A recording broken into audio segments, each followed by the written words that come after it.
உதகமண்டலம் 2021 சட்டமன்ற தேர்தலில் காங்கிரஸ் கட்சியிலிருந்து இரா கணேஷ் வெற்றி பெற்றிருக்கிறாரு. பாஜகவுல போஜராஜன் தோல்வி அடைந்திருக்கிறாரு.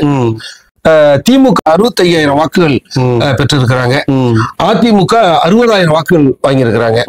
நாம் தமிழர் 6,000 வாக்குகள் வாங்கியிருக்கிறாங்க. மக்கள் நீதி மையம் 4,000 வாக்குகள் வாங்கியிருக்கிறாங்க.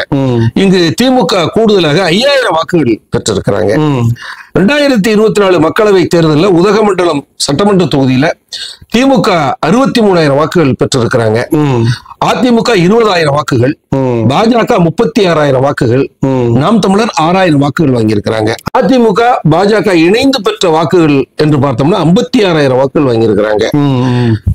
இங்கு திமுக கூடுதலாக பெற்ற வாக்குகள் 7,000 வாக்குகள் திமுக கூட்டணி ஓட்டு வாங்கி கூடுதலாக வாங்கியிருக்கிறாங்க. திமுக வாய்ப்பான தொகுதி. ஆமா, 2026 சட்டமன்ற தேர்தலில் உதகமண்டல தொகுதியில திமுக கூட்டணி வெற்றி பெறுவதற்கு வாய்ப்பு உள்ளதாக நமக்கு கள நிலவரம் தெரிவிக்குது.